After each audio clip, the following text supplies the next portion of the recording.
Jangan lupa subscribe YouTube channel Official iNews dan nyalakan loncengnya.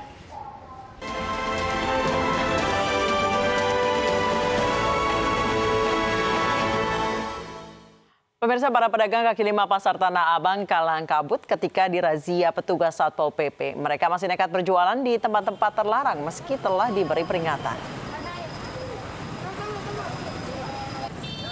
Penjual batagor hendak kabur saat mengetahui ada razia yang digelar petugas Satpol PP di kawasan Pasar Tanah Abang, Jakarta Pusat siang tadi. Para pedagang panik ini meminta agar dilepaskan saat diikuti petugas.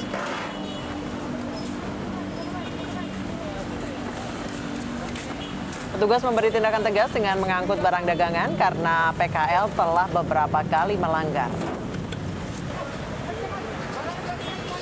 Yang pertama, kita sebagai Satpol PP kita nggak bosan-bosannya ya, selalu kita menghalau, karena juga itu dapat kita sebagai Satpol PP yang dimana melanggar Perda 8 tahun 2007 tentang ketertiban umum. Itu juga dimana kita juga tetap para PKL yang mungkin yang bandel tetap kita halau, ya kalau kita nggak halau kita tegakkan dengan tindak sesuai dengan Perda. Pemirsa, jalan yang ditutup dengan tembok setinggi 2 meter oleh seorang warga di Pekanbaru Riau akhirnya dirobohkan. Hal tersebut setelah pihak kecamatan dan pemilik tanah melakukan mediasi.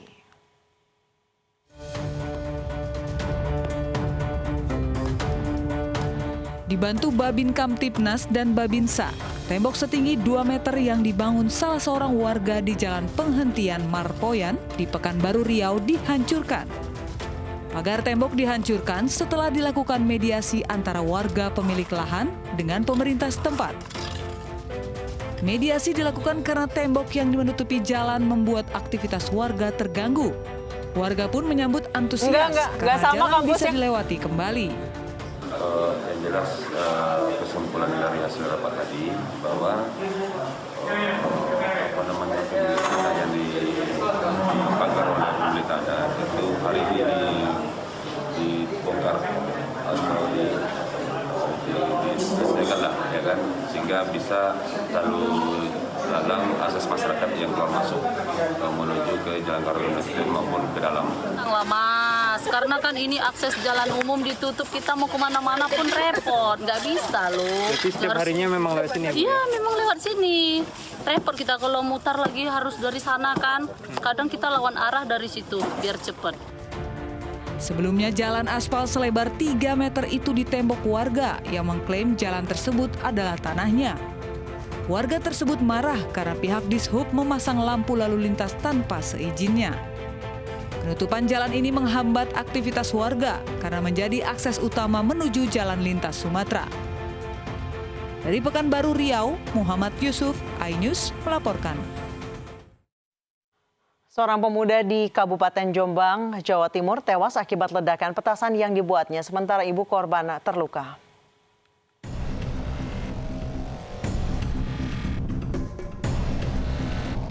Sebuah rumah di desa Karangpakis, Kabupaten Jombang, Jawa Timur, porak-poranda. Rumah ini hancur akibat ledakan petasan yang terjadi pada Kamis malam. Akibat ledakan ini, korban yang berusia 35 tahun meninggal dunia usai sempat dirawat di rumah sakit. Diduga ledakan terjadi saat korban membuat petasan di rumah. Petasan di rumahnya untuk digunakan saat hari raya. Sejumlah barang bukti telah diamankan polisi.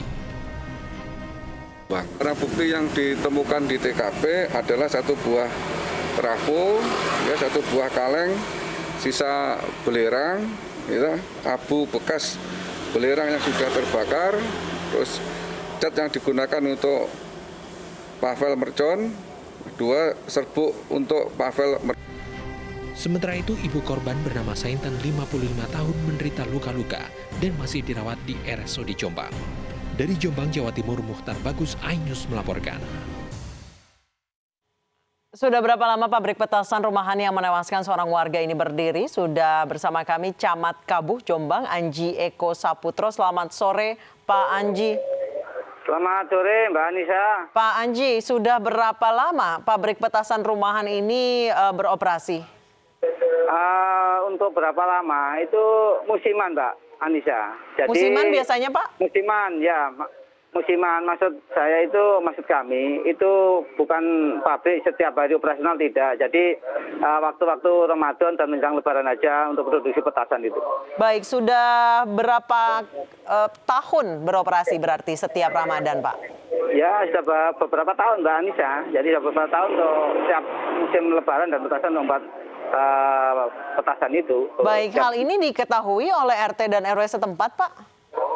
Untuk sementara itu ya sudah diketahui, Mbak, sampai jadi wilayah kecamatan itu. Jadi setiap Lebaran atau setiap Ramadan itu sudah sekeliling wilayah kecamatan sering membeli petasan di rumahnya yang korban itu.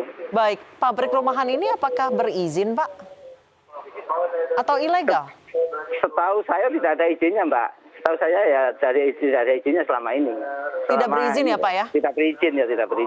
Baik, dari pihak RT maupun RW maupun dari kecamatan, apakah mengetahui kalau pabrik rumahan ini ilegal?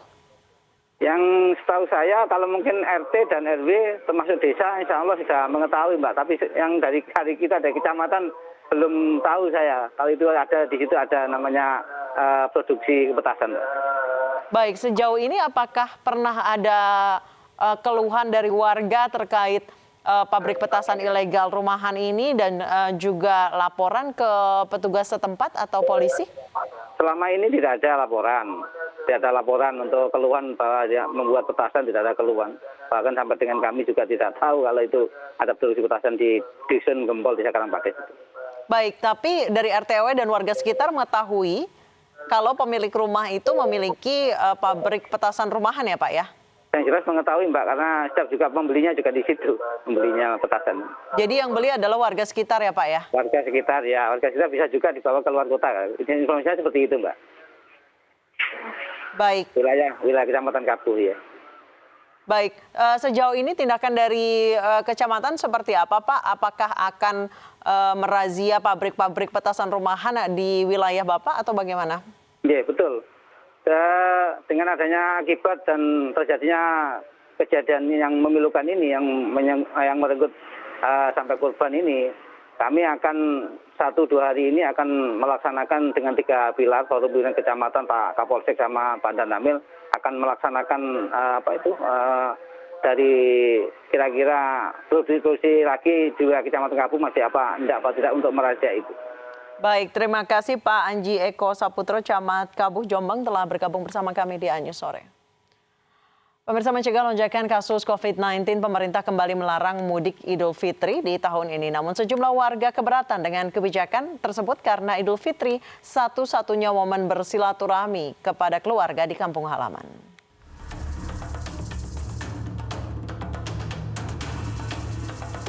Pemerintah telah terapkan larangan mudik pada tanggal 6 Mei mendatang. Aturan ini guna mencegah lonjakan kasus COVID-19 yang biasanya terjadi jika musim liburan tiba. Namun sejumlah warga mengaku keberatan dengan aturan ini karena beralasan momen Idul Fitri adalah satu-satunya momen mereka bersilaturahmi langsung kepada keluarga di kampung halaman.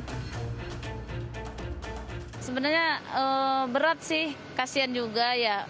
Apalagi ini kan perantauan, kadang-kadang cuma mukmennya itu cuma lebaran untuk silaturahmi ke orang tua. Meski keberatan, namun warga akan tetap patuhi aturan larangan mudik untuk kebaikan bersama. Kalau buat kebaikan nggak apa-apa lah, biasa aja, setuju aja. Tapi kalau buat keburukan jangan. Ya. Diberlakukannya kembali larangan mudik tahun ini belajar dari kasus-kasus sebelumnya di mana rangkaian libur panjang selalu menimbulkan klaster baru COVID-19. Presiden Jokowi menilai dalam 2 bulan terakhir ini penularan COVID-19 di tanah air mengalami penurunan, sehingga momentum tersebut harus tetap dijaga.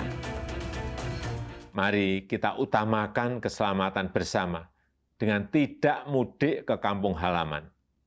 Mari kita isi Ramadan dengan ikhtiar memutus rantai penularan wabah demi keselamatan seluruh sanak saudara kita dan juga diri kita sendiri dan seluruh masyarakat.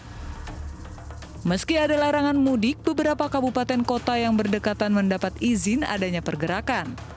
Di antaranya wilayah Sumatera Utara, Jabodetabek, Bandung Raya, Yogyakarta Raya, Semarang Raya, Solo Raya, Jawa Timur, dan Sulawesi Selatan. Pergerakan masyarakat dan transportasi diizinkan, namun tetap dengan pembatasan kapasitas hingga jam operasional. Tim Liputan iNews melaporkan. Pemirsa jangan kemana-mana, setelah jeda kita akan melihat suasana ngabuburit di Kanal Banjir Timur bersama Syafaati Suryo. Tetap bersama kami di iNews Sore.